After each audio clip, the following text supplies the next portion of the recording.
Okay, good evening, everybody. This is the advertised time and place for the Thursday, November 6, 2025, Planning Board meeting. Please join the board in standing for the Pledge of Allegiance.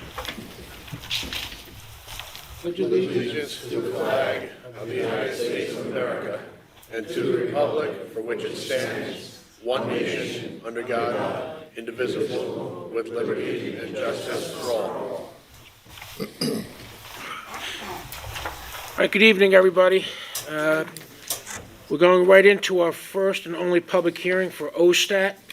Any speakers on this, it is a public hearing. You have to speak from the microphone and give your name and address, please. Go ahead, Greg. All right. Good evening, Mr. Chairman, members of the board. For the record, Greg Bergman, Senior Planner with the Riverhead Planning Department. What we have tonight is a public hearing on a proposed major industrial subdivision, as well as a combined hearing on the draft environmental impact statement and the draft supplemental environmental impact statement. Just very brief review of the application. It is a proposed subdivision of approximately 130 acres of industrially zoned land located directly to the west of Splish Splash, located at 3511 Middle Country Road, identified as Suffolk County Tax Map numbers 600-117-2-11 and 13. Just to refresh the board a little bit, this application, we accepted a draft environmental impact statement on the proposed major subdivision on January 4th of 2024. Shortly after that, the Calverton industrial moratorium, which was adopted by the town board, went into effect. So it paused review of the application until about October of 2024. In that meantime, the property was zoned Industrial A as a result of the comprehensive plan and the ensuing code changes that we did to our industrial zones. The property was rezoned to the Calverton Industrial Zone. We changed the types of permitted uses that were allowed within those zoning districts, as well as the dimensional regulations. Subsequent to that, the planning board issued a positive declaration requiring the preparation of a draft supplemental environmental impact statement. And that draft SEIS really analyzed and looked at the reduction in the allowable development on the proposed property. That draft supplemental was accepted by the board on September 4th, 2025. At that same meeting, we scheduled this public hearing. I distributed to the board a packet of a review memo constituting the planning department's comments, as well as responses from involved agencies. For the sake of brevity and to give everybody who wishes to speak an opportunity, I'm not going to read them into the record, but I will submit them, provided them to the applicant, and those will constitute the substantive comments from the planning department as well as outside agencies. At this point, I do believe the applicant has a presentation they'd like to make, so I will turn it over to them. Just one question, quick. Yes. Has the applicant seen your comments? I provided them to them at the meeting. They haven't had a chance to review them, but I wanted them to get to the board, and they will need to be addressed in the final EIS. Thank you, Greg.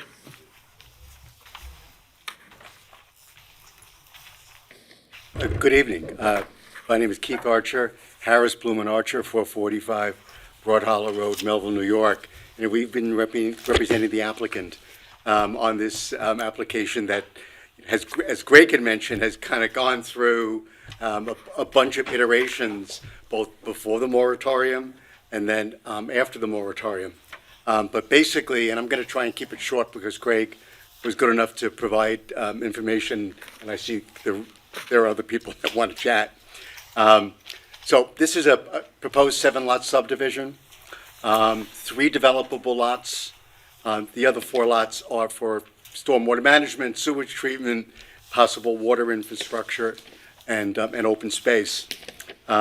Since this is a public hearing on the proposed DEIS, also the draft supplement to the EIS, as well as the subdivision, we thought that it would be a good idea to have our experts give some brief testimony with respect to some extent, the DEIS and the draft supplement DEIS, but more importantly, the plan before you.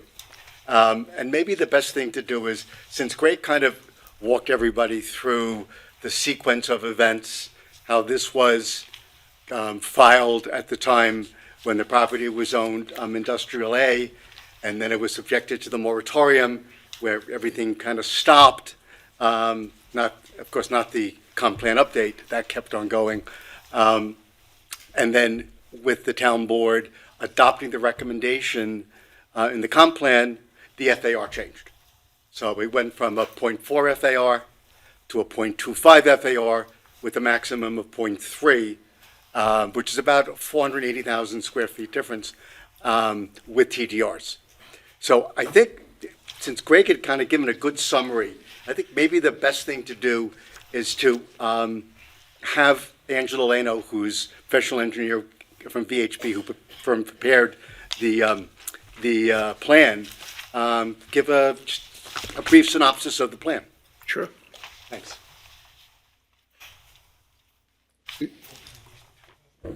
Good evening, everybody. Again, I'm Angelo Leno with VHB Engineering. I'm a professional engineer. Before you start, I have a plan in front of me from April of '23. Is that still the same plan? That is not the current plan, no.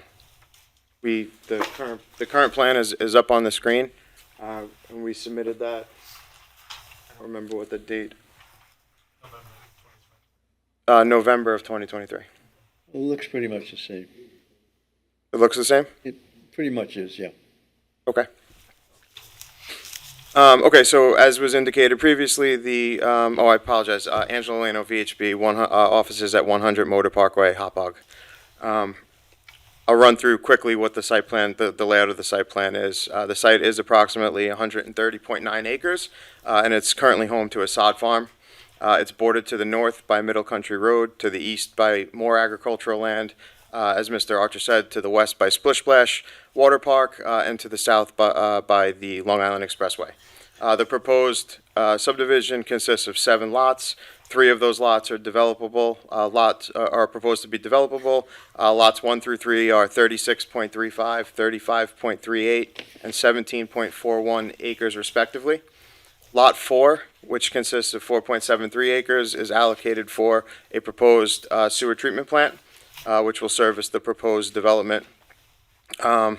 Excuse me. Lot 5 is approximately 20.4 acres located at the southeast corner of the site, which is proposed to be dedicated open space.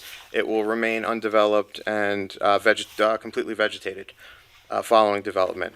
Lot 6 on the subdivision map is the common area for the proposed development, which consists of the rights-of-way, the proposed recharge basin for stormwater management, and again, any other common area that is not going to be within the developable lot area. And then Lot 7, which is shown approximately in the center of the site, is approximately 4 acres in area, which I'll talk about again in a few minutes, which we're indicating for the potential future development of a Riverhead Water District well site. Access to the proposed subdivision will be off of Middle Country Road, and the main entrance will be located approximately 100 feet from the western property line. There will be a main road A that snakes through the site and a small connector road B. Both roads will terminate with a cul-de-sac that will be designed in accordance with the town subdivision regulations, as well as the New York State Fire Code for emergency access, emergency vehicle maneuverability. In addition, there's a proposed secondary emergency egress on the eastern side of the site, where there'll be an access easement that runs down Lot 1 that would, again, be just used for emergency vehicle access only. All lots, as shown on the subdivision map, are anticipated to be developed in accordance with the new CI code, as Mr. Archer had mentioned. Each lot will meet the required front yard, rear yard, and side yard setbacks, and there will be landscape buffers provided around each one of those lots as required by the code.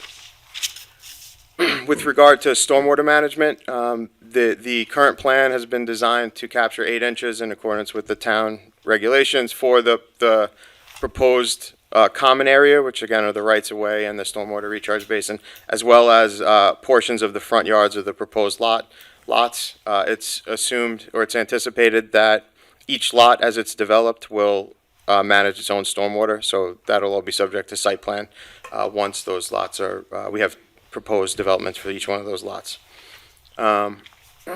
Excuse me. As I mentioned earlier, an STP is proposed, a sewage treatment plant is proposed to handle sanitary runoff from the proposed development, all that will be designed in accordance with the Suffolk County Department of Health Services and DPW.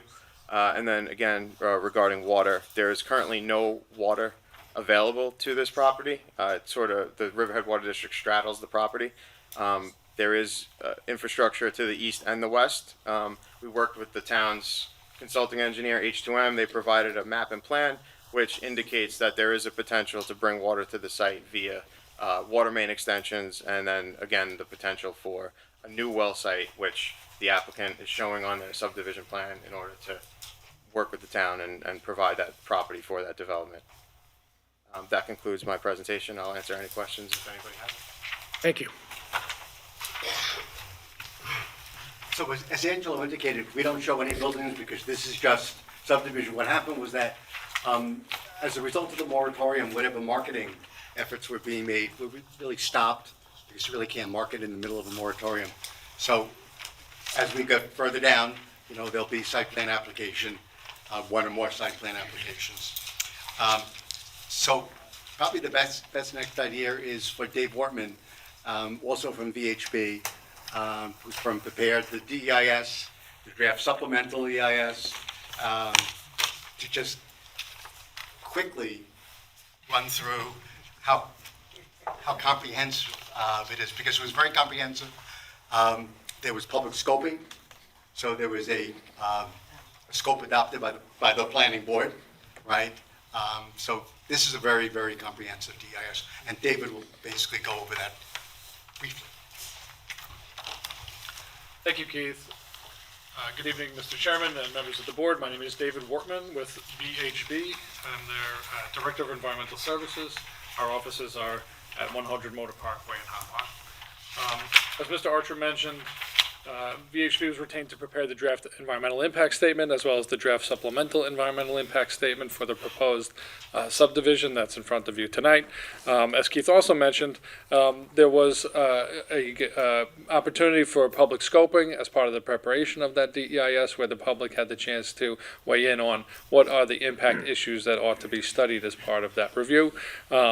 It resulted in a comprehensive document examining subsurface environmental conditions at the site, soils and topography, impacts of this development upon water resources like stormwater, sewage treatment, and water supply, as well as ecological resources, impacts on zoning, land use, and community character, community facilities, traffic, of course, air quality and odor-related concerns, noise, aesthetic resources, cultural resources, and impacts on energy and climate change.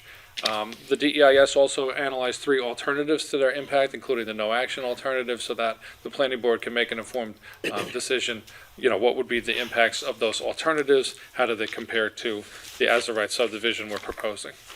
After the moratorium was adopted and the comprehensive plan update adopted and the subsequent zoning amendments were made by the town, our site was rezoned. That affected the development potential of the site, as Mr. Archer explained, a significant reduction in the yield, essentially. And what that prompted on the part of the applicant was to submit the subdivision map that's in front of you today.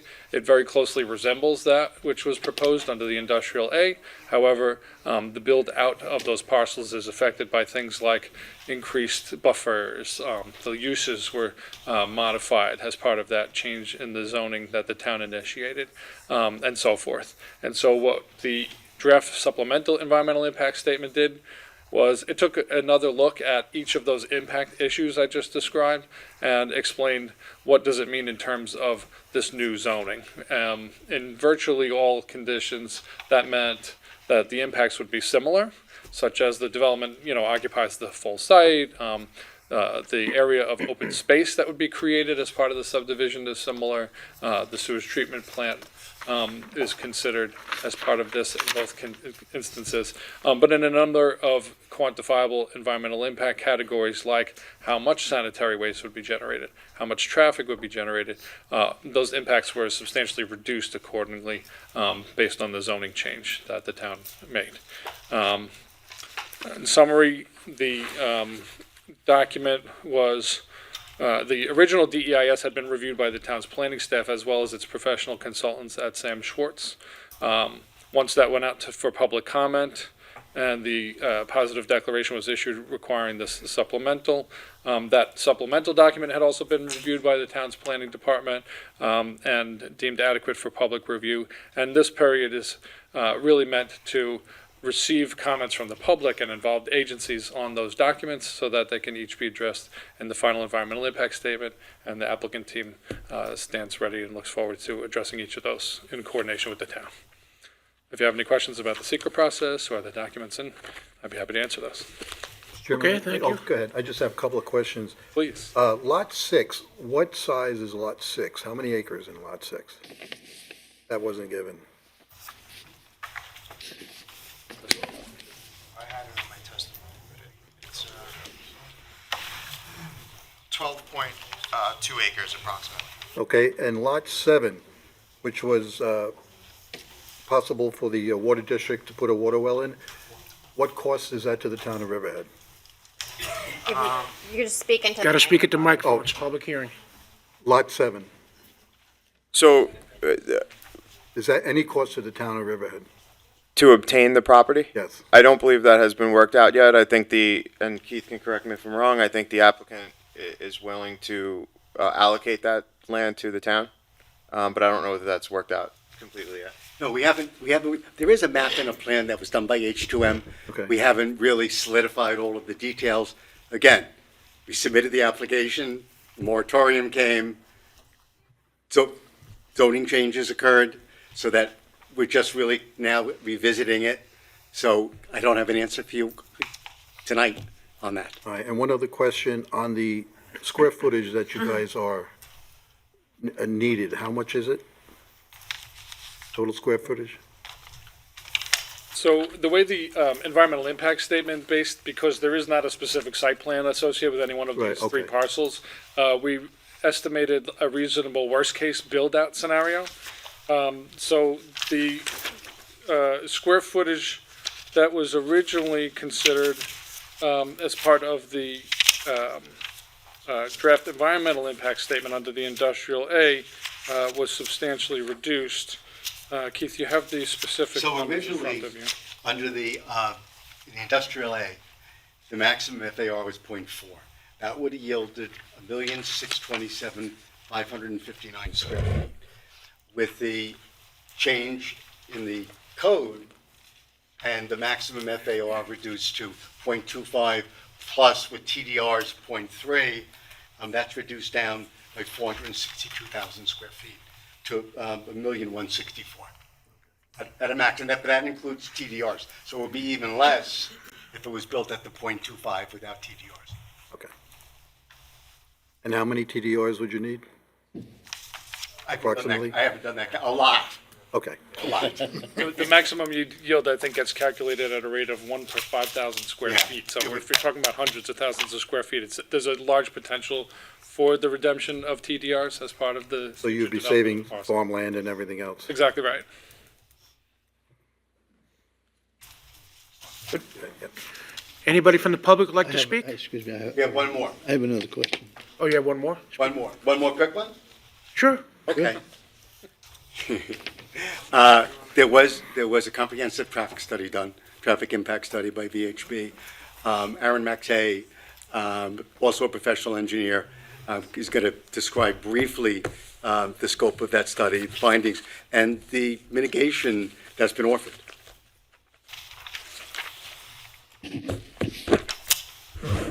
I'll try to be as brief as possible. Chairman, members of the board, Aaron Mactay from VHB, offices at 100 Motor Parkway in Hopog, New York. As Mr. Archer said, I'm a professional engineer and specifically a traffic engineer.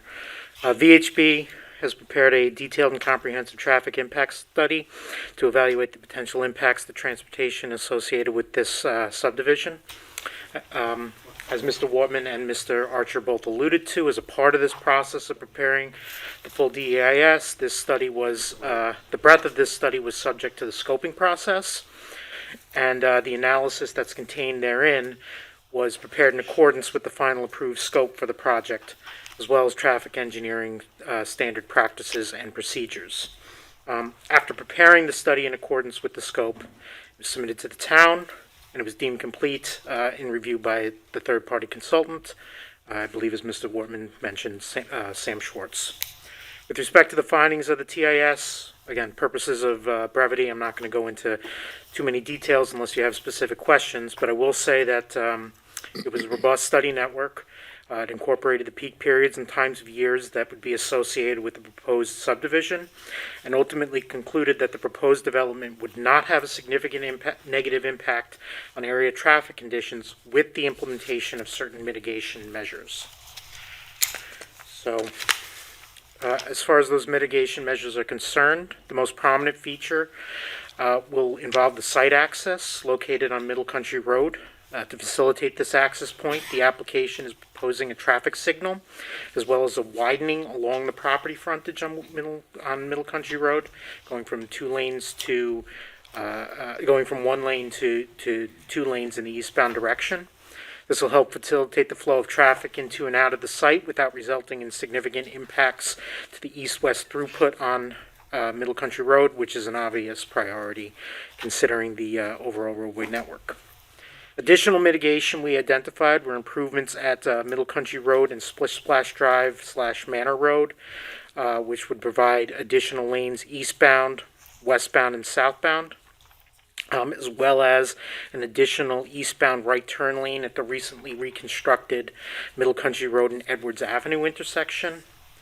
Again, that's all of those improvements are generally to preserve the throughput of traffic on Middle Country Road itself.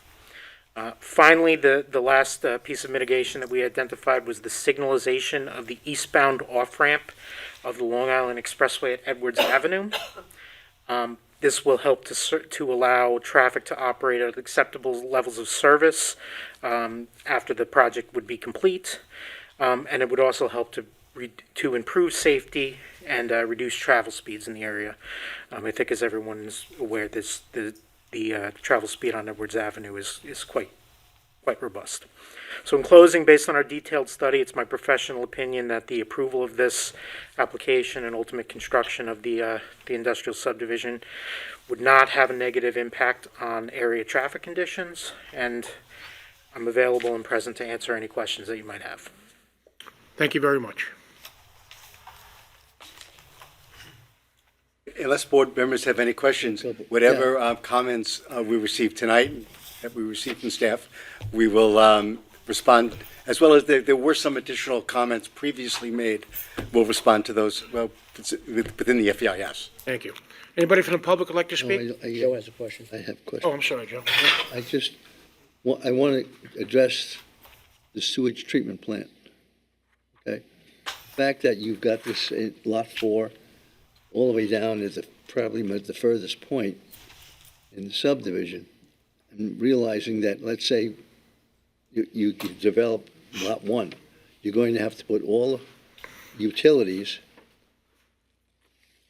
sewage, sewer, et cetera, all the way down there. I was just wondering if there wouldn't be a better place to put it. I think you had mentioned that before. I did. I just want to get it on the record. So I think we understand that. You try to put those types of things in places that are not visible to the public. So we landed at that corner of the site, and I think it's understood that that infrastructure would have to be put in if Lot 1 is the only one that's developed, You have to or it's put developed. everything in. Yeah. Okay. Yep. Anybody else from the audience like to make a comment?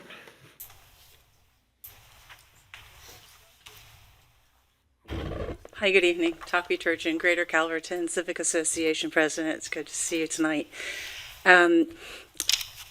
One very large thank you to not only this board, but your predecessors, and you specifically, Chair Densieski, that you listened to us.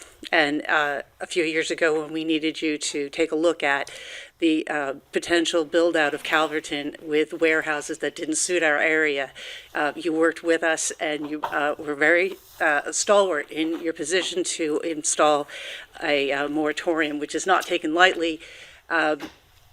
And in the interim, we were able to work through the comprehensive plan and rezone many areas of Calverton that would have otherwise been more densely used and for purposes that are not congruent with our neighborhoods. Tonight, my request is that the 1,100-page DEIS that you probably have combed through and looked through each word is quite large, and recognizing that you needed a supplemental, we're asking that you keep the record open for public comment for the next 30 days, which tends to be standard practice. We're hoping that you would accept that. Thanks so much. Thank you. Anybody else? Anybody on Zoom?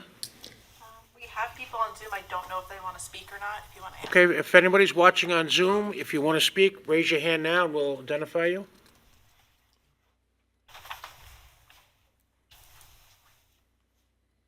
Okay, nobody else from the audience? Gentlemen? I have a question. Since we don't know the actual build-out, we had discussed some time back about access to the Long Island Expressway westbound. Where is that at? That's not been mentioned here.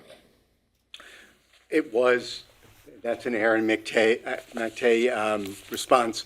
It was considered in the traffic study, and I think Aaron's probably the best person to respond to that. So in terms of that connection, if you look at the development plans that were prepared at the time that the Long Island Expressway was constructed, which I have in front of me right now, there was never any intent to extend what would essentially be a service road any further than where it currently is. So what that basically means is that there are control of access lines, and there are a number of properties which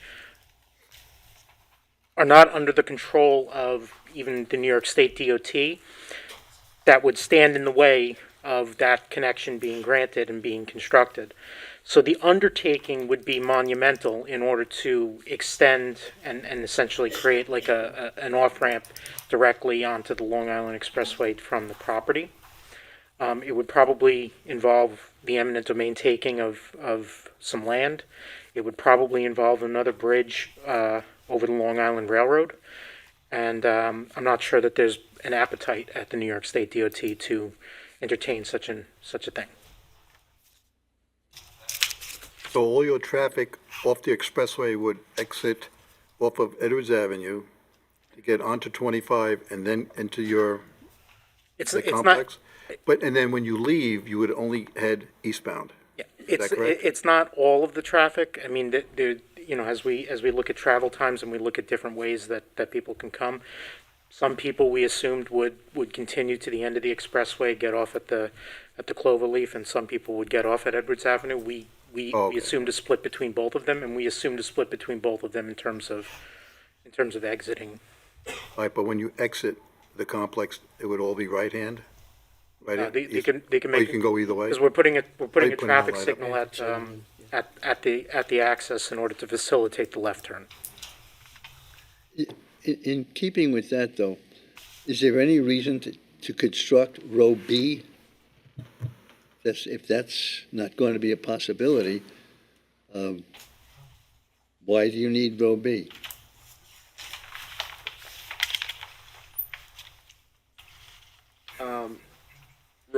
Road B provides access, I think, to Lot 3, the required frontage, and also to Lot 5 for maintenance.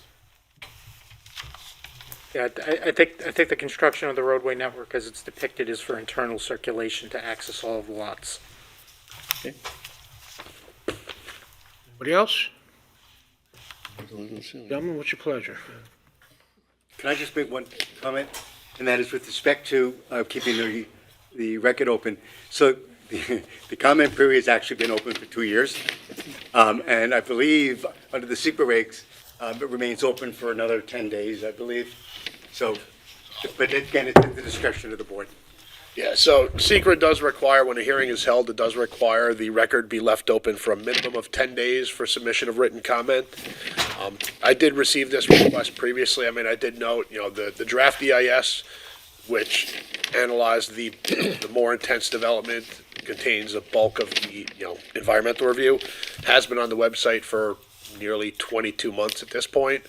The draft supplemental really looked at what amounts to a significant reduction in those original impacts. Again, if the board wishes to keep it open for 30 days, I just sort of went out here.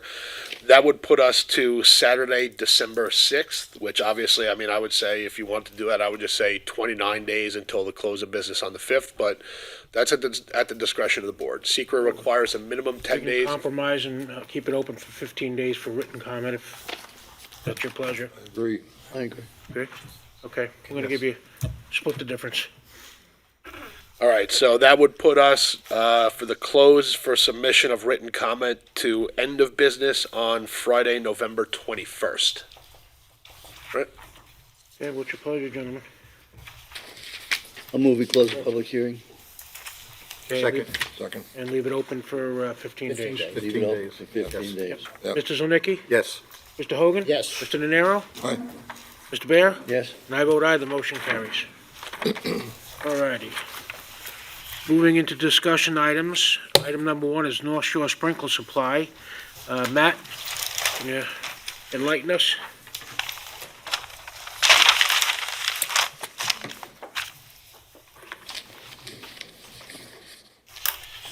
I think I have the applicants represented, their engineer.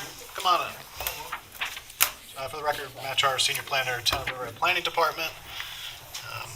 The applicant's engineer is here, if you could just introduce yourself for the record. Good evening.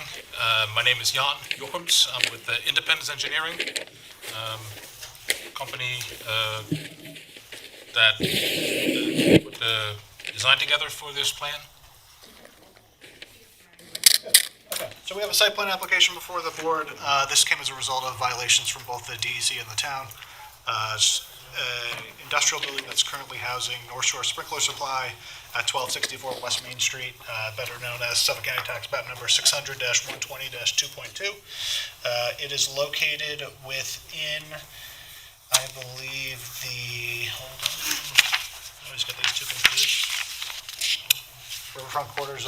Riverfront Corridor Zoning Use District, which is within the New York State DEC Wild and Scenic Rivers area. So within that area, there are specific clearing restrictions and vegetation requirements. So the planning board first saw an iteration of this site plan back in 2016, where they approved a site plan. It was for originally they went to the ZBA for a special exception from a change from one non-conforming use to another. This used to be a propane facility. It then went to a pod storage facility. After the site was built from your approved plan that came out in 2016, this tenant did go in, make changes. Obviously, they didn't come back to this board and get site plan approval to make those changes, and they also changed the use to another use that's not permitted within the zone. So they do require relief. I do have a summary of the approval history that's within my staff report. Pretty straightforward. It's that special exception. They also got front and side yard setbacks, some dimensional relief. There was an amendment in 2017 that approved as-built conditions, and the violations, I think, came from the DEC in 2023 and from the town in 2024. So what happened, if you can see on the plan here, originally, I will show you the original approved plan. So, as the board can see, there used to be a much larger buffer in the front, not a substantial amount of plantings, but as you can see, it goes here, it's on the sides and in the rear, and then this whole area used to be gravel paving. Since this tenant has been there, the site more or less looks like this now. So parking all along the front, significantly, they've gone into all these buffers. This is the DEC approved landscaping plan, which has all native plantings, which is a good thing. But if you can see, if the board can see my finger here, this dotted line are the original buffer areas that were approved by this board when they developed the site. My recommendation, which would be less relief at the ZBA if they put those buffers back with the same kind of plantings that are in the DEC approved plan. And then also, if the site's overparked, Based on this use, there's not a huge parking requirement. It's only 8 stalls. They have 17. I think we can probably capture some more landscaping here. And they're also updating all their drainage per their DEC requirements. As it stands now, they do need relief from the zoning board for impervious surface coverage. They're at 78%, where only 25% is required. So in the original approved plan, it was gravel. That's back when gravel was not considered impervious. As we all know, it is impervious, and they'll need that special exception to go again from one non-conforming use to another. So now it'll be to a wholesale sprinkler supply. That's pretty much the balance of my report. If you flip through, it kind of shows where those restoration areas are. Also, just one more thing I want to touch on was somebody's phone. Oh, it's Joe. Sorry. If you could see in some of the old aerials, there was a lot of outdoor storage that was happening on the property. It was all in the front. It was very tall. There are 2 nice set of sliding gates on either side. So a recommendation when it does come back to this board or the ZBA, I want to see all the outdoor storage happening in the back, so we're not seeing it from the roadway. It'll be nice and screened. And you can go behind the building or on the sides, just behind those fence areas. It's an attractive building. Yeah. They've done some of their It's clean. their site work already in terms of getting those new plantings in, but I think there's a little bit more room for improvement, and if they're successful at the ZBA. Yeah, you're right about the sides and the front. Yeah, The rear goes up against the Long Island Railroad. I'm not that concerned about that. I think that's fair. Definitely in the front. Yeah, it's an attractive building. You know, they did a good job there. Any code changes? I mean, it's a fairly new buildings, but is there any code changes that would have to be met In terms of, now, at this point? Anything changed? no, so Okay. the use is, unfortunately, the use is still not permitted, so they'll need that special exception again, but I don't have a lot of heartburn about this use compared, it's not terribly different from the pod storage area. I mean, this might have less people that go to it as a wholesale business, but they'll still need to get it legalized with the ZBA. You said that the site is paved? It's paved, yeah. DEC's aware of it. I know it's specific in the Wild and Scenic Rivers area that they do prefer that areas are gravel, but they're aware and did issue violations for the paving. So I think step with the DEC, they did acknowledge that. Yep. Matt, I agree with, they can do a little bit more buffering on the Yeah. sides. The asphalt, I don't mind instead of the gravel, because when you're dealing with materials, with a forklift, the gravel just doesn't work. Correct. But of course, it should have come in front of the planning board or the planning department and made those changes before you, just go ahead and do it. So there's a 50% natural vegetation requirement in the Right. zone. Unfortunately, on the original approved plan, that was never quantified. So I'd like to see, based on including these buffers and this area in the front, how close we get to 50 to see if there's an additional relief that's required. Okay. I don't know if you had any questions for the board, if the board has any questions for the applicant. I know there's a lot of people here anxious to speak. I just have one ask, Go ahead, John. okay? It's not required by law or anything. Yeah. But I notice your handicap parking is on the left-hand side of the zebra striping. I would just ask that if it could be moved over to the right-hand side, so if somebody with a handicapped van came in, that the lift would open up into a spot that wasn't occupied by a car. Good.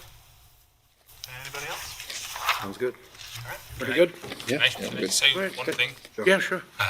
So the plan was approved by DEC this way with the additional dry wells in it too. So I've spoken to our client that they want to solve the issues. But the one thing, if they are reducing the pavement to what was previously proposed and what the dry wells that are currently existing are designed for, the one thing, and I think I mentioned it on the phone this morning with you too, they would then look into not installing the additional dry wells because the existing ones would actually meet the requirements that were there before. So I think that's fine, as long as Sounds reasonable. it's if the town engineer approves and the DEC doesn't have a problem with it, I think that's very reasonable. Did he just say you're going to remove some? No, so, Oh, okay. so based on So- the additional disturbance that they did, Joe, they had to upgrade their dry wells because they essentially went property to property line. But if we reduce, the existing system should capture everything. Okay. So as long as our town engineer is okay and DEC is okay, I think that's fine. Okay, very good. No action today, but Okay, we'll be back. very good. Okay, discussion item number 2, Brother Bear Canna Greenhouse with Greg.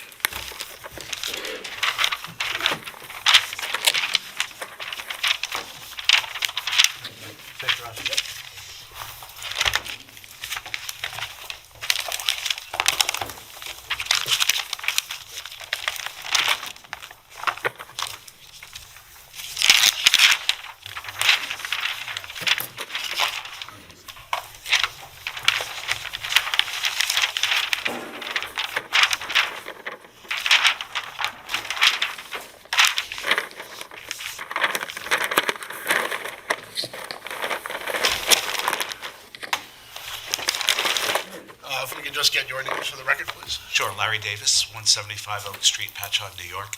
I'm the attorney for the applicant. Jerry Demaro Engineering and Surveying, 20 Mariposa Lane, Manorville, New York. Welcome.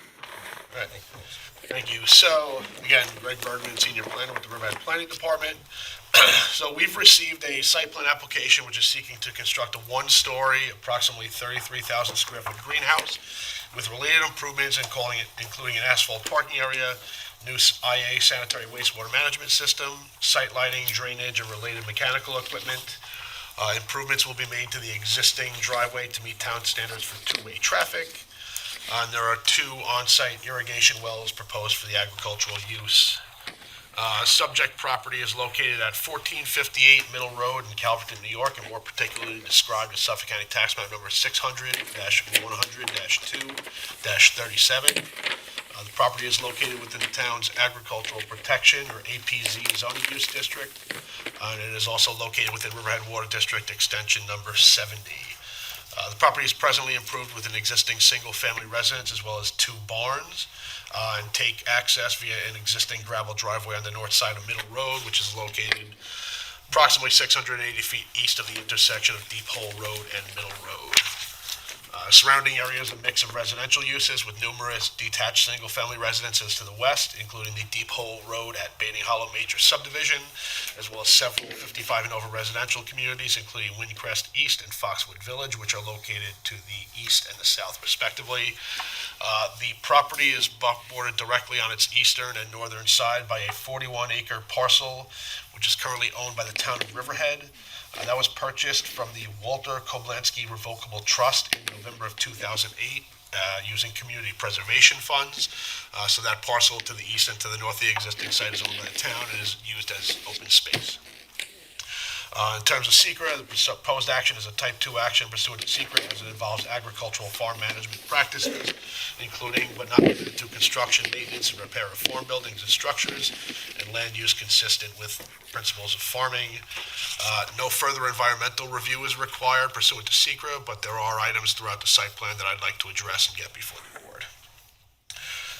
Regarding the Agricultural Protection Zoning Use District and cannabis cultivation, pursuant to Riverhead Town Code Section 30136A1, agricultural production is permitted within the APZ zoning use district, while greenhouses are permitted upon parcels with a minimum lot size of 5 acres pursuant to Town Code 301-36A5.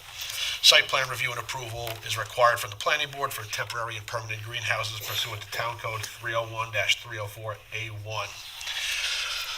Pursuant to New York State Ag and Markets Law, Article 25AA, Section 301, cannabis is defined as an agricultural crop, quote, when cultivated in accordance with the cannabis law, thus permitting the cultivation of cannabis within the APZ zoning use district.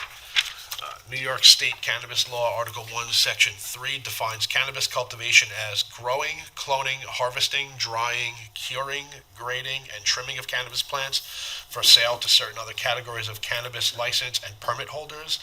It is important to note for the board's knowledge that the cannabis law defines processor as a licensee that extracts concentrated cannabis and/or compounds, blends, extracts, infuses, or otherwise manufactures concentrated cannabis or cannabis products, but not the cultivation of the cannabis contained within the cannabis product.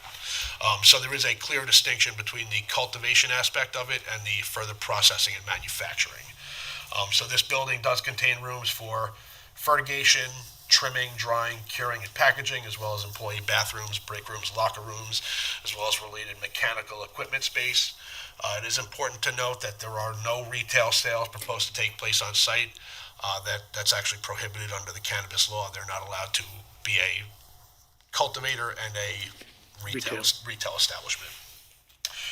The applicant did provide the Office of Cannabis Management license information. They do have a valid cultivation license, processing license, and distribution license.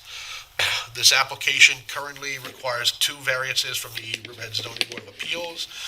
One of them is the proposed woven wire deer fence is 8 feet in height, where the maximum permitted height is 6 feet. And the other is for the proposed impervious surface coverage at 24.04%, where the maximum permitted is 15 feet. This application was before the zoning board last month. It was bunted back to the planning board for our review and comment. So they do have that application that is currently pending. It was adjourned with the ZBA. In addition to site plan approval and zoning board, they will require approval from the Suffolk County Department of Health Services, Town of Riverhead Highway Department, as well as the Town of Riverhead Water District. So regarding odor control, the application proposes a fully enclosed greenhouse structure with sealed climate-controlled HVAC to minimize or eliminate odors from the cultivation operations within the building. I would like to just see specifications on the units that are to be provided, such as maintenance details on this, how often filtration filters need to be replaced. Are there any operations locally that have that now for odor? Does the applicant has, as I understand, they have several other cultivation sites. I don't believe any in New York, but they do have New York. They do have these types of operations in other states.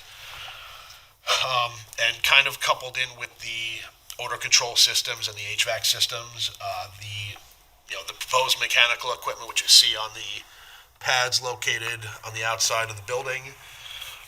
They do obviously have the potential to generate some noise, so I would like to see details on the anticipated noise levels from those structures. The plan does currently propose a 5-foot tall CMU or concrete masonry unit wall along the south side of the greenhouse to hopefully mitigate any noise from that bank of equipment. There's nothing proposed on the east side of the property, and the CMU wall just goes up to here.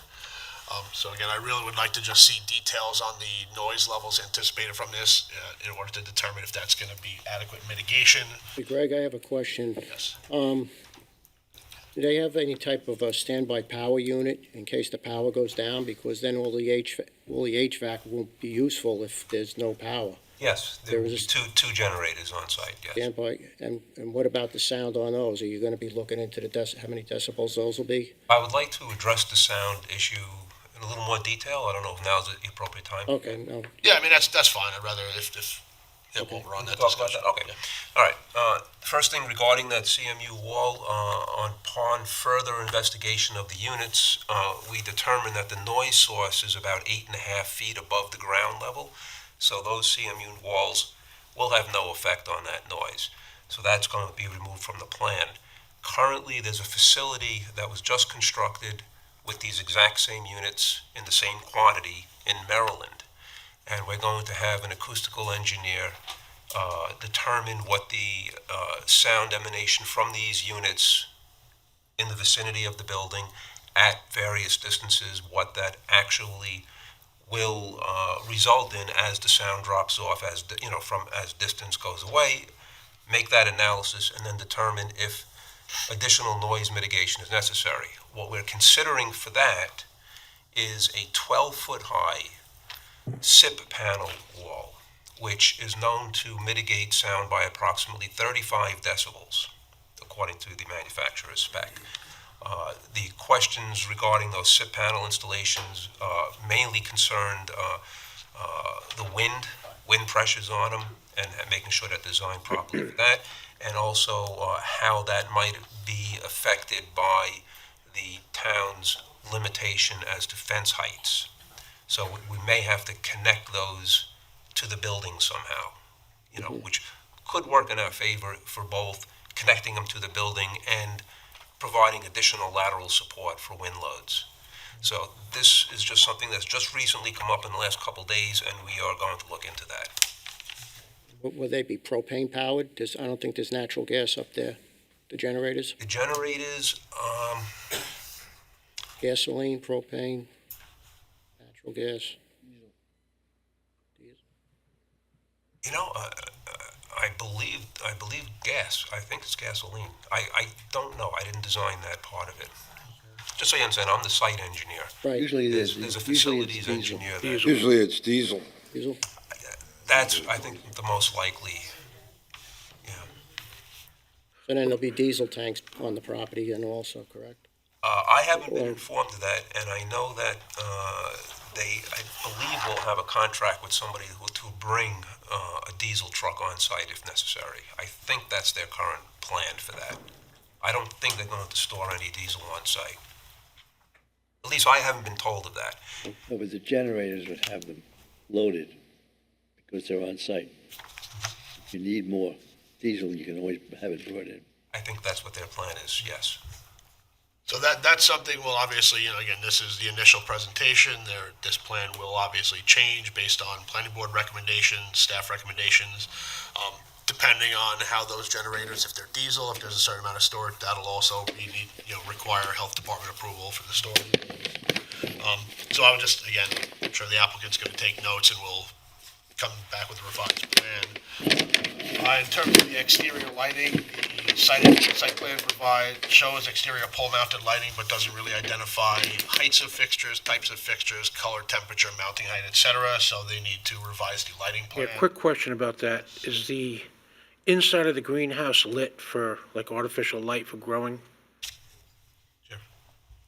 I'm sorry, I was just taking Inside the notes. greenhouse, is there artificial There is lighting? artificial LED lighting, yes.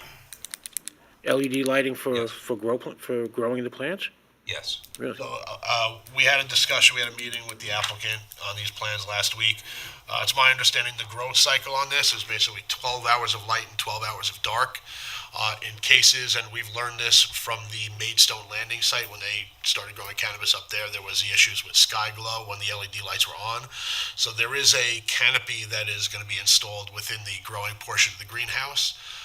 So in the event that it's dark out and those LED lights are on, there's going to be a retractable screen that comes in that'll screen, and contain any of that light that's So it's not going to be a glow? correct. Above. So you're not going to see like a big, light up greenhouse. Right.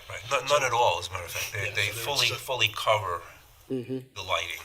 And then obviously during the day, when they retract the screens and they can use the natural sunlight for the growing operation, that's how that's handled. So there will be a light screen that will be retracted during operation when the LED lights are on. As I said, they do propose the 8-foot deer fence. The plan was revised. I did recommend, it was originally proposed on the property line. They now show this gate set back into the driveway, so a vehicle can turn off a middle road and not stop in the middle of the road while the gate's open. The landscaping plan does provide a significant planting plan around the perimeter of the facility, including 121 green giant arborvitaes, 29 Norway spruce, 26 Colorado blue spruce, 19 Japanese cedar, as well as several river birch, boxwood, and dwarf Alberta spruce within the fence line. There's a landscaping area here that just helps screen the view of someone driving down Middle Road. They'll see a landscape area instead of the greenhouse. Regarding wetlands, there is a Town of Riverhead freshwater wetland identified as wetland number 2405, which is also New York State DEC freshwater wetland R37.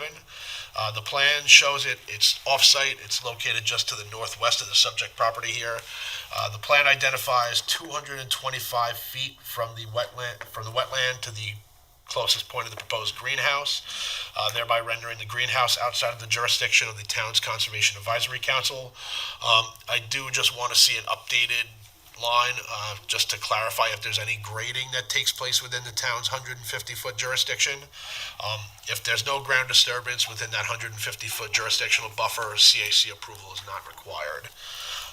And I do, being that it is a DEC freshwater wetland and the DEC recently updated its freshwater wetland regulations, I would just recommend that the applicant make an application to the DEC to see if there's any approvals required from them or if they're able to obtain a letter of non-jurisdiction.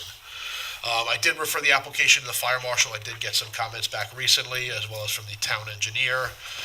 It was referred to the planning commission as well as the water district.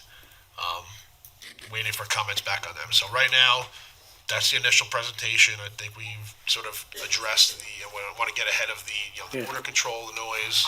What security measures are you going to take? Do you know? The security, I think they mentioned there's going to be 93 cameras. There's an IT room which will record all those feeds. I do not believe there's going to be any 24-hour security on site, actual people there. Beyond that, I don't, I'm not sure. That's more of a facility thing, unfortunately. What's the house I going can't to be speak used for? Is it going to be a residence or an office It'll be used for office space. space? Yes. No.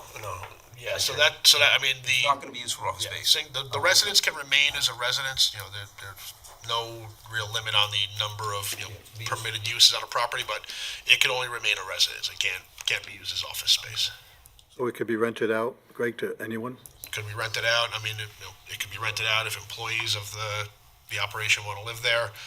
It can only be a single-family residence. All right. So you're going to get more information on noise and odor control and forward it to planning? Okay, odor control, this is a completely sealed facility. All of the HVAC units have activated carbon filters on them. They don't, in other facilities similar to this, there's never been any odor that emanates from the sites, even in close vicinity to the building. I believe you, but I still think we need the information so staff can review it. Sure. You know, Well, I have notes, specifications on the units, the filters and stuff like that. okay. I have that noted. And as far as noise control, yes, I'm going to either personally look into that, going down to Maryland and taking a look at this, or having an engineer in the area down there take a look at it, depending on what my schedule is and what can be done. But that will be looked at, yes. Question on the 8-foot deer fence surrounding the property. Yes. The building is fully secured with cameras. Why would you need a 8-foot deer fence? There's no proposal of outside plantings, is there? Yes, we have a bunch of landscaping proposed in order to, in a couple of years, it'll fill out Right. and prevent any view of the building and the facility from the road or from the surrounding. No marijuana plants outside the building? None whatsoever, no. This is a fully inside the building operation. How large is the facility in Maryland? How How large is it? I saw only a picture of it, and it's comparable to this. I saw about a dozen of these HVAC units similar to this lined up outside the building. And how I long don't has know it- the exact square footage. How long has it been operational? It's brand new. I think months. Months. I don't know. Do you have any operations that have been open for some period of time? Yes, there are operations, but I'm not aware of them. I know there's one in Massachusetts, and there's a couple in Colorado. The reason I'm asking the question is, the possibility of getting reports from the area, if there's been any negative reports, about the facility, just so that we can look at it that way. I mean, if there's been issues, we'd like to know it now. Also, a question from the one-story dwelling. Is there what's the footage between that and the paved area? The back of the house to the paved area? If you have a residence there, he's got no backyard. The house faces to the east, facing Well, it's this way. south to north, right? It's probably 5, maybe 10 feet, I mean, it's not a significant distance there, but I mean, there's. Is there a minimum, Greg, from a house? There's not? Just to get back to the HVAC again, if you don't mind. Usually like a building this size with the HVAC, it has a fresh air intake. Otherwise, it's just recycling all stale air. What's there to prevent that if for some reason the power did go down for any type of odor leaking out through the fresh air intake? Is there some type of a fail-safe system? I can tell you that there's redundancies for every HVAC unit for every room in this building. If a unit goes down, it automatically brings up the backup unit. So the chances of two units serving the same grow room, the same area, both going down at the same time, I mean, can I say it could never happen? No.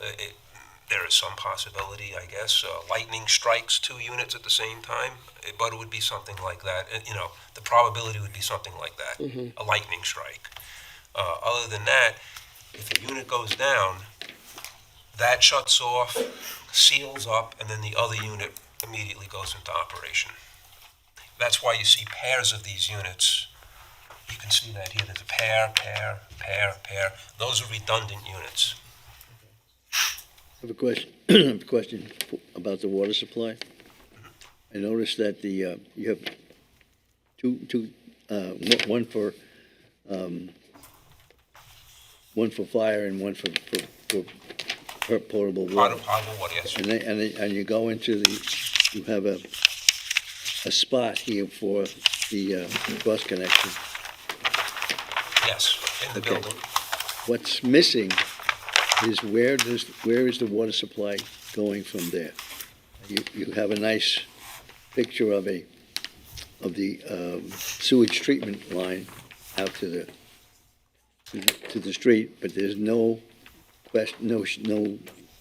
showing where the water supply goes. Okay, there's a room inside the building where those lines terminate. Okay, where you see that RPZ. Yes. There's a room, and that is the room that contains not only the RPZ, but it contains the valves and piping to direct it to different parts of the facility, including most importantly, the fertigation room, which is where it's mixed with dry chemicals and then distributed to the plants. And that's right next door to that. Okay. That's just to the south of it in this area here. But the fertigation room, is that going to be utilizing the irrigation well, or that's not using town water, right? No, it's not connected. Oh, no, it's just. I think the member Bayer is just asking, basically the potable water. We don't typically see this type of detail on a site plan. Usually it'll show the water from the main, the main out here to the RPZ. Once it's there, I'm assuming it's just the potable water will go to the washrooms and the. I misunderstood your question. So yes, so you have a washroom. There's a sink, I think, and a kitchenette, and there's just whatever potable water is used. It's inside the building plans. And you had plans for two wells on the north side of the building? Yes. What kind of wells? What size wells? And any idea from the Board of Health if you're going to be able to even get them? Those wells won't be much larger than a typical dwelling well, each of them. And the reason why there's two of them is for redundancy. If one well goes down, the other one kicks in. Now, that's for the irrigation of the plants? Yes. Do you circulate that water or not? Do you reuse it? Whatever falls on the ground, do you reuse that water? I think it's all collected and brought back to a processing which reuses it somehow. I think there's very little, which is why those wells, will only be using one at a time, and it only needs to have a very low flow because it's only for replacement water in the facility. Okay, most of the water will be collected and reused. Nothing is done. The health department won't let us dump any of the water onto the ground or disperse it or anything. This is nothing like that. So according to this drawing here, you have two tie-ins to the Riverhead Town Water. One is a copper line, 2-inch line for domestic water, and the other is for fire service for a sprinkler system. It's for a sprinkler system. 6-inch? 6-inch, that was recommended by the fire marshal in order to also service a fire hydrant that's going to be added to the facility. There is a fire hydrant on the corner of the property over here. So will the building be sprinklered? Excuse me? Is the building going to be sprinklered? Fully for sprinkled, fire protection? Yes. Anybody else? Good? It's good enough for a while, for the first round. Okay, thank you very much. Okay, thank you. At this time, we'll accept public comments on resolutions. Anybody have any comments on resolutions? Okay. Let's do resolutions, gentlemen. I'll move resolution 102, 305 West Main Street for the site plan and schedule a public hearing for the site plan. So moved. Second? Moved and seconded, Mr. Zilnicki? Yes. Mr. Hogan? Yes. Mr. Nenaro? Aye. Mr. Bear? Yes. And I vote aye, the motion carries. I'll move resolution 103, resolution granting secondary extension for the approval of minor subdivision of Bidson Franken. Second. Moved and seconded, Mr. Zilnicki? Yes. Mr. Hogan? Yes. Mr. Nenaro? Aye. Mr. Bear? Yes. And I vote yes, the motion carries. I'll move resolution number 2025-104, Richard Anderson minor subdivision, resolution granting minor subdivision approval for the subdivision application entitled Richard Anderson minor subdivision. So moved. Second. Moved and seconded, Mr. Zilnicki? Yes. Mr. Hogan? Yes. Mr. Nenaro? Aye. Mr. Bear? Yes. And I vote aye, the motion carries. Resolution 2025-105, Thomas Anderson minor subdivision. Resolution granting minor subdivision approval for a minor subdivision application entitled Thomas Anderson minor subdivision. Second. Moved and seconded, Mr. Zilnicki? Yes. Mr. Hogan? Yes. Mr. Nenaro? Aye. Mr. Bear? Yes. And I vote aye, the motion carries. Okay, at this time, we'll take public comment on any matters.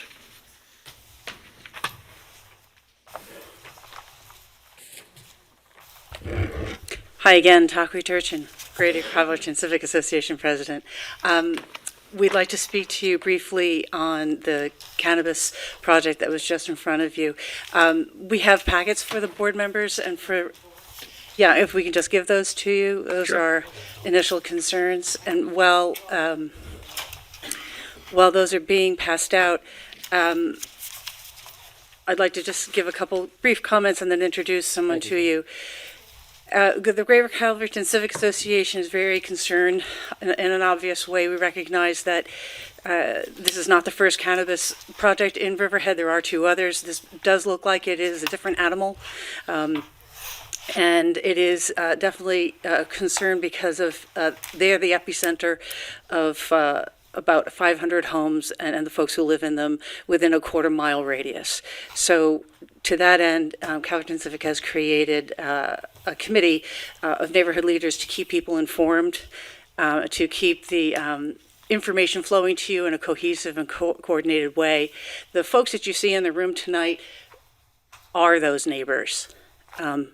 Each one that you see obviously there's 500 that are basically affected immediately. These people all represent more than just the people who are sitting in the seats. To the extent that we'd like to coordinate our efforts, there is also a team within Windcrest East to keep that neighborhood on point because they are in close proximity, and it's the largest development in close proximity. We would ask, I'm going to introduce someone to you from Windcrest East. Her name is Diane Gaudiosi. She's going to give a brief one-pager to you with our initial concerns. And our ask to you tonight, after listening to the proposed plan and understanding that there are multiple agencies that need to weigh in and there are studies that need to be looked at, our request is that you give us at least a 90-day window in order for us to attain a relationship with professionals that are going to advise us, separate from what the applicant is proposing. And that is going to take us a little bit of time, and then their material that they're going to receive and ask questions on, there's a discovery period for that. So that's our ask at the moment. And this is Diane Gaudiosi, and she's going to read to you our initial concerns. Thanks. Sure, thank you. Good evening, Chairman and members of the board. My name is Diane Gaudiosi. I'm 80 years old, and I live at 76 Golden Spruce Drive in the senior community of Windcrest East, approximately 600 feet from the proposed facility. I'm here representing 126 senior households, many of us in our 80s and 90s, and one who's 106. My mother. Good. I respectfully request that this board either deny this application or grant us a 90-day continuance. Here's why. Last Wednesday, the applicants sent a professional team of 6 people to meet with our senior residents. The presentation was highly technical and confusing. Most of our residents, who are in their 70s, 80s, and 90s, did not fully understand the technical jargon and are now completely confused about what's fact versus marketing spin. We need time to retain qualified attorneys and independent experts who can evaluate applicants' claims and present factual testimony to the board. Voting now while we are unprepared would deny us due process and basic fairness. This is not an unreasonable request. We're simply asking for the same opportunity any community would need to properly respond to such a significant proposal. As you'll see in the handouts, we have serious concerns. First, there are only about 12 feet of trees between their property and the senior community of 126 homes. During winter, when trees lose their leaves, residents will have an unobstructed view of a large, monstrous industrial factory building. And I've seen pictures of what they propose, and it's really ugly. The remaining area consists mainly of scrub or grass. However, the applicant's site plan suggests that a dense line of trees exists between the properties, which is misleading. If the site plan misrepresents the tree coverage, it raises concerns about the accuracy of other information provided. Second, many of us have emphysema, COPD, and asthma, and no health study has been done on the impact of cannabis odors on seniors with respiratory disease. Third, property value studies show 3 to 8% declines near these facilities, that $1 to $3 million in lost retirement savings for our community. We're on fixed incomes and cannot afford to relocate. We are not professional advocates. We're just seniors trying to protect the homes we worked our entire lives to afford. The applicants have lawyers, engineers, and PR specialists. We've just been confused by their presentation. I respectfully urge this board either deny this inappropriate application or give us 90 days to prepare a proper response with expert testimony. Please don't approve this now while we're unprepared. I appreciate your time. Thank you so much. So I just want to clarify that it's not a public hearing today, so any information that's given up will be considered by the planning board, but it's not going to be, put into a record. I understand that. There's no vote that's going to happen today, so the request for them to deny an application is not something that they can even do at this point. It was on just for discussion. So I just want everyone to be aware that there's no voting that's going to be taking place today on this topic. Okay. Miss, I liked everything you had to say, but we don't believe you're 80. July 3rd.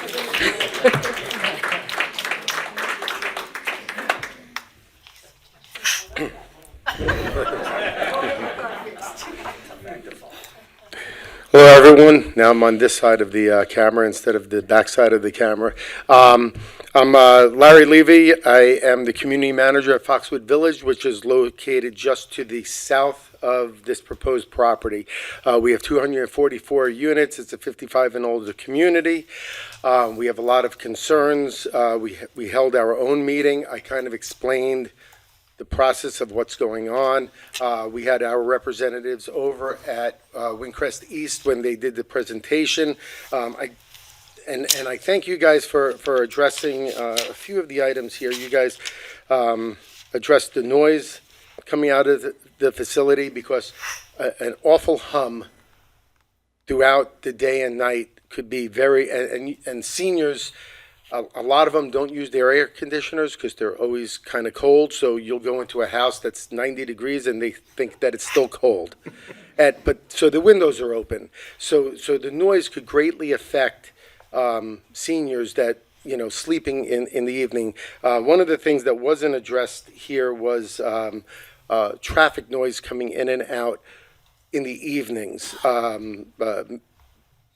know that it's a cyclical type of growing process, so you're not going to have trucks all the time.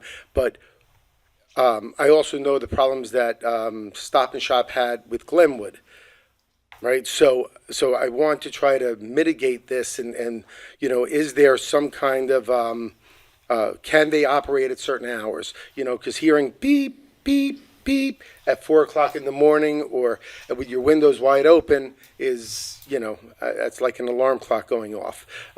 So that was one of the, you guys addressed the odor on that. I'm trying to find out where the closest facility is because I'm going to actually take a drive.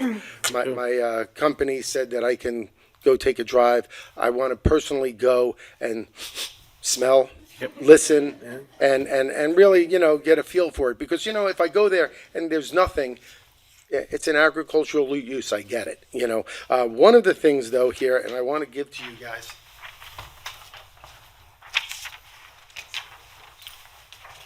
you guys were talking about a one-story building. It is a one-story building, but it has a lot of height to it. So what I'm kind of asking, I know they're putting up that, or they're going for the variance on that 8-foot fence, which I hope gets approved because this way the deer can't get in and eat what they're planting. So I'm all for that fence. What I am also for is mature, like arborvitae and different, something that's at least 8 feet tall, because when you're sitting in your car coming down the road and with the angle 25 feet away on an 8-foot, plant, tree, you're not seeing that. But anything that's going to be much lower than that, you're seeing the tops of that. And so the woman that was here just up before was talking about land values, right? So land values are affected in a bunch of different ways. And so the greatest way that a land value could get affected, because I do sales in Foxwood as well, is that if I'm showing a house to somebody and they say, okay, I love the house, and they go to put an offer in, say a full price offer on a $350,000 house, right? Full price offer. And then they say, oh, by the way, on the way in, what was that we saw, those tall, buildings over there? I have to be honest, I can't mislead the public. So I have to say it's a cannabis growing, and maybe they say, oh, okay, I don't really care, or they say, oh, no, I can't live here. So we lose that sale, and that's how it affects the market overall, is not that it's going to all of a sudden decrease values by 8%. It's going to decrease the value because you lose that sale. And then 55 and older community, you have a limited pool that comes in. So maybe we don't see someone for 3 weeks, or 4 weeks. Or maybe we see 3 or 4 people that come in, but that's not the house that they want. So now the house sits on the market for another month, and now the resident that could have sold it for $350 for the full price offer now has to reduce their price to entice someone to come in, reduces it by $10,000 or $15,000, and that's how it eventually affects the market. So kind of, and I know this because I'm a real estate appraiser for 25 years. So I kind of know the impacts. It just doesn't happen overnight. It's a gradual little thing. Now, if no one ever notices it and there's no smell and you don't hear it, it's never going to affect. It's really not going to affect very much, if they're a good neighbor like that. So just to safeguard a little bit, it's really about quality of life, and affecting the seniors' quality of life. Some of these are their end homes, they're not going anywhere. This is their final stop, and I hate saying it that way, but, then to make them very upset about their decision, you know? It's not like they bought next to a airport and it was existing, and now they want the airport to close. They bought in a farm type area, you know, a very rural area, and you know, if it affects them like this coming in, you know, it could be.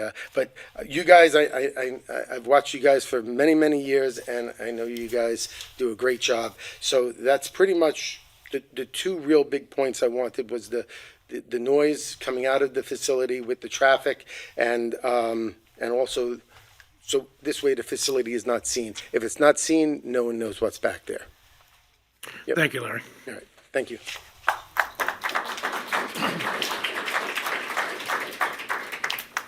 Good evening. Thank you for your time and attention to this.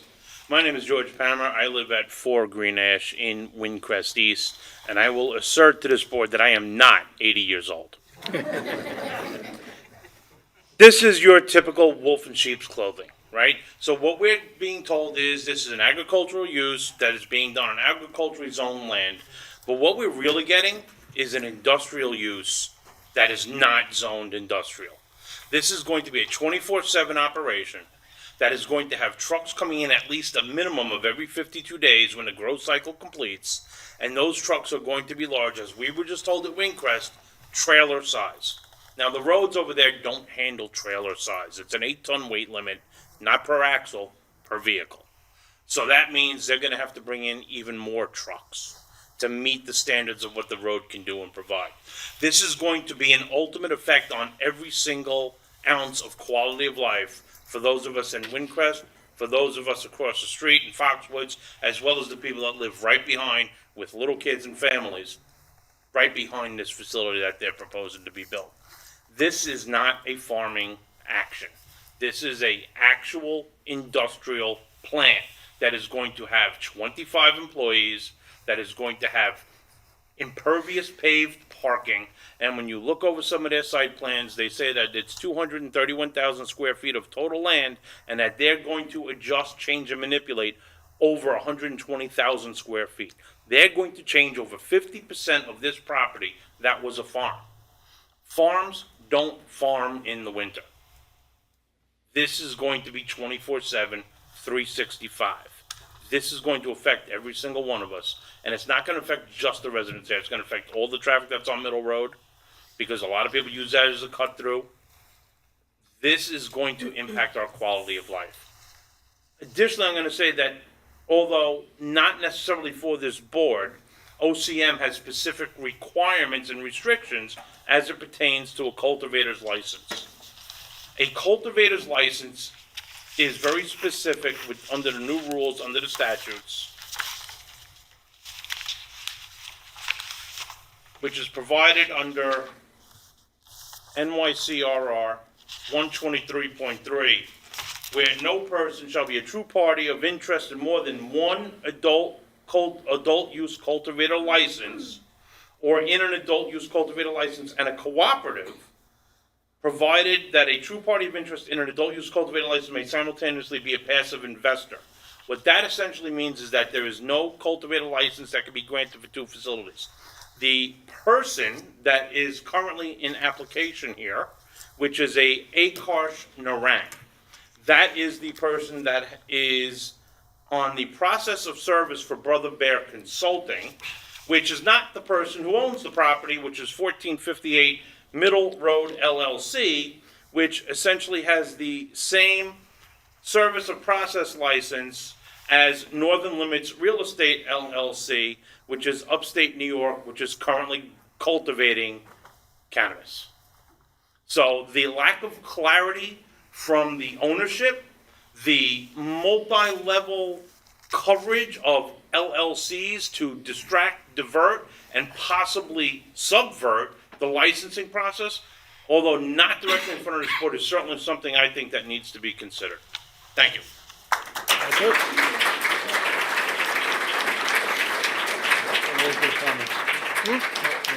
Yes.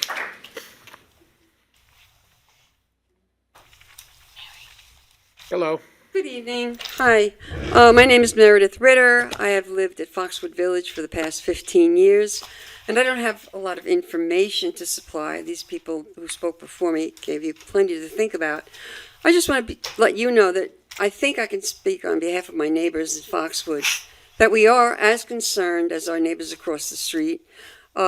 We do recall things that have happened within our community that have caused a great bit of upset, like Young's Avenue for one just recently, Scotts Point for another, the Cider House for another.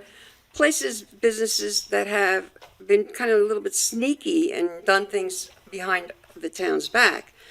I feel that if we go slow, easy, carefully, take our time and make sure we're doing the right thing here and put in place the proper controls or regulations, I think everybody will come out of this much better. Thanks. Thank you.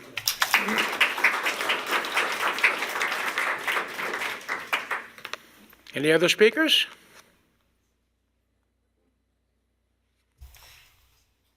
Okay. One more, Ed.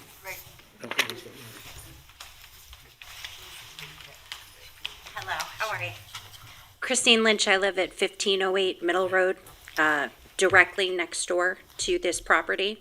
Like Mr. Zinlicki said, my biggest concern is what is the regulations and how far away it needs to be from our residential property.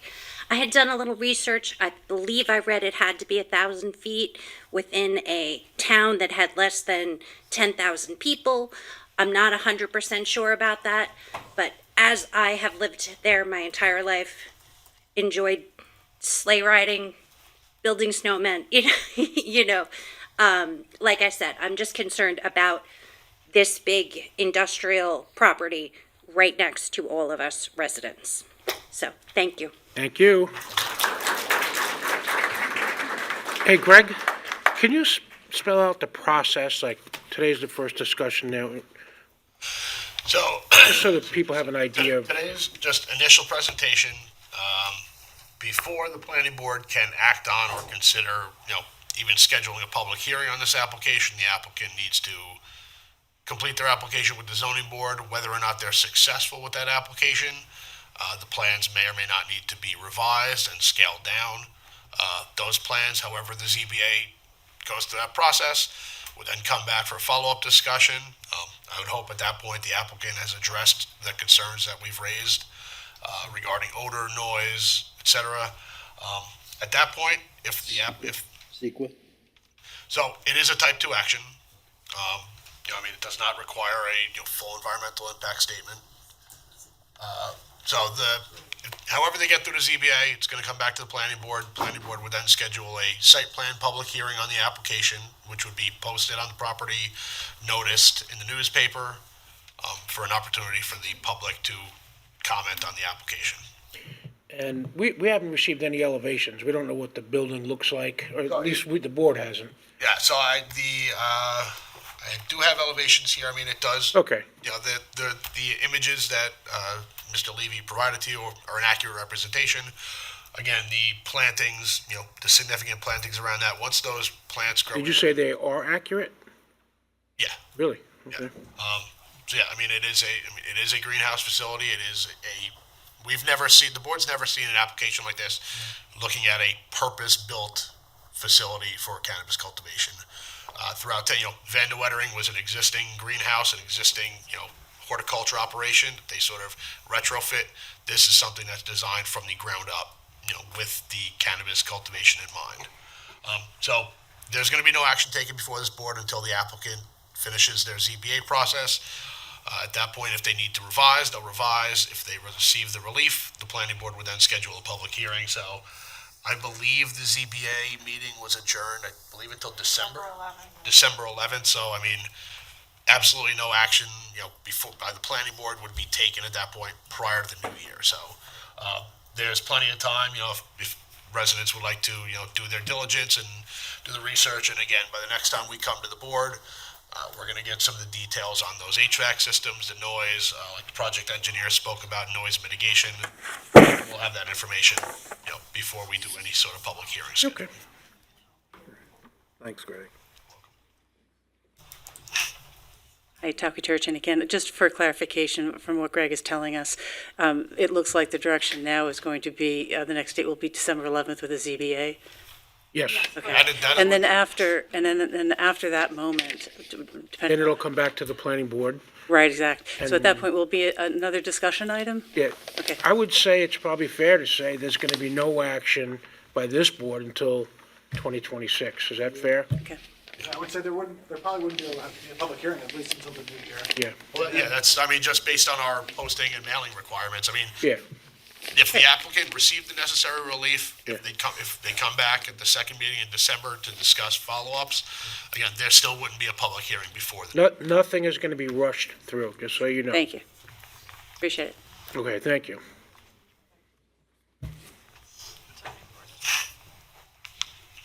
My name is Carrie McKillop. I'm in Calverton on Northwoods Road, right around the corner. Thank you for the great questions you asked tonight. I thought they were very pointed and spot on. I would just respectfully ask that the board at some point ask the applicant for their OCM license number and the specifics of the license, the interested parties to the license, information about the original license holder. My understanding was the original license holder from Canton up in St. Lawrence County, New York, was able to get that license because he was a service-disabled citizen of New York State. The state has designated these licenses for people that were negatively impacted by the marijuana laws and for some service-disabled people. So you're not supposed to be able to sell licenses in New York State, but it kind of seems like a workaround, if you know what I mean. So Understood. that information, it's been very difficult for me to find, so I imagine you would have more success. Thank you. Thank you.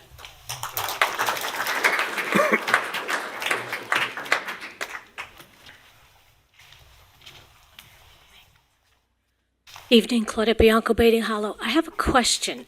I went and attended last week the meeting that the developers had at the Windcrest East Community Center, and they cited that they were using the house as an office. Greg, am I correct that tonight you said that is not an allowed use? Correct. So do you have any idea in the site plan or the application what they plan to do with the house? No, that's something that we're gonna have to address. I mean, obviously, you know, I've stated at the meeting today, it can't be used as an office. It can be Right. used- If it remains as a single-family residence, it can remain as a single-family residence, but it can't be used. On a cannabis farm, It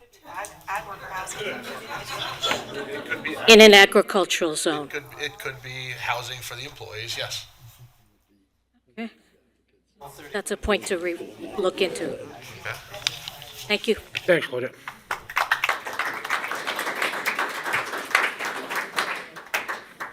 Anybody else? Okay. Could we do the minutes of the meetings, gentlemen?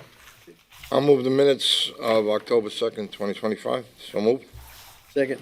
Mr. Zanicki? Yes. Mr. Hogan? Yes. Mr. Nenaro? Aye. Mr. Bear? Yes. And I vote aye, motion carries. I'll move the minutes of October 16th, 2005. Second. Mr. Zanicki? Yes. Mr. Hogan? Yes. Mr. Nenaro? Aye. Mr. Bear? Yes. And I vote aye. Greg, no secret actions? No. Okay. Any other business, staff? Okay, our next meeting is going to be Thursday, November 20th at 3 p.m. I want to thank the audience tonight because you guys had great questions and great points, and you were very respectful to the board and to the speakers. So thank you very much. Thanks all.